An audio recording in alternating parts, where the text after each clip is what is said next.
I'm Jane Hirschfield, reading my piece from the new anthology Quest, A Writer's Journey, edited by Susan Terrace. Borges's generosity and some thoughts on doubt. A writer sometimes needs encouragement. There are perhaps writers who are sure of their own greatness. Most walk more often, sometimes perennially, in the company of doubt. Awaken in doubt light, dress in doubt jeans, wash face in the morning with doubt's cold water, and lie down at day's end between doubt's unwarmed sheets.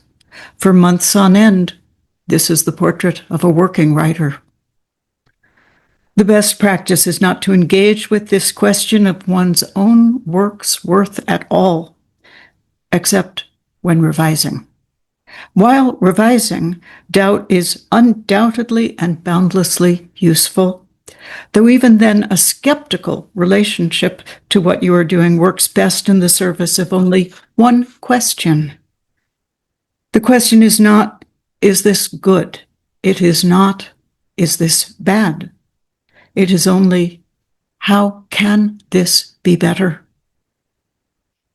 Writing a first draft is closer to what you do after finding yourself thrown in deep water. You swim. And on the other end of things, when the work, novel, poem, essay, short story is finished, you don't stand around admiring it or insulting it. You go on to the next, or you cook dinner. Larger doubt, great doubt, is needed. There are times when a writer pauses, feels in awareness some version of the Chinese verse that is inked onto the wooden block and mallet instrument that announces time in Soto Zen monasteries. Life is transient, swiftly passing. Wake up, attend. Coming and going matters. Do not squander this life.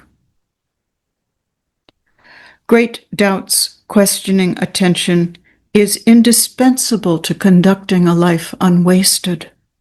But small doubt, the doubt of ego and mirror, is useless, a precarity.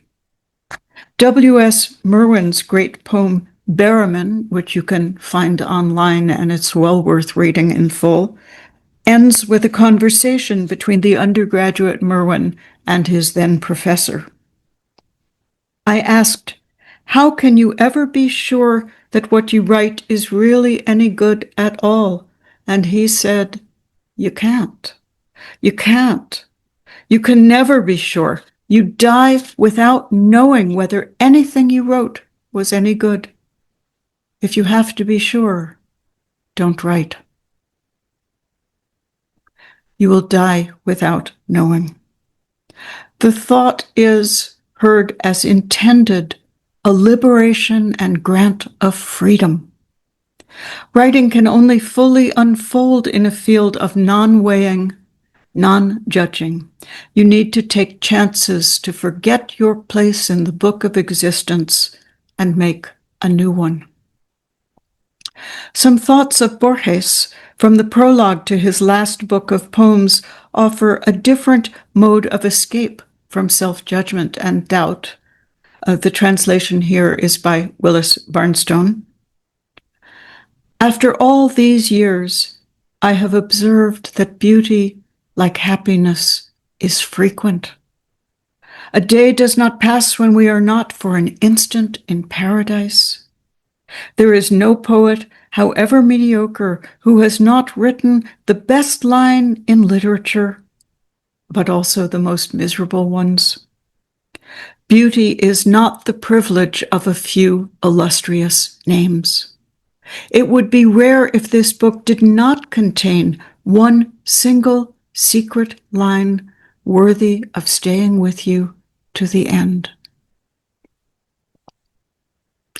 Anyone who puts words onto paper cannot help but stumble their way into adding to the sum and storehouse of paradise. Borges's generosity, addressed to himself and to all writers, is also a curative an antidote to self-doubt's silencing grip. Good lines will come, bad lines will come. For either to happen, both must happen. A person who wants to write needs first to be writing. The lines worthy of staying will stay. The others will vanish. Paper is inexpensive. You can always revise, discard, try something else.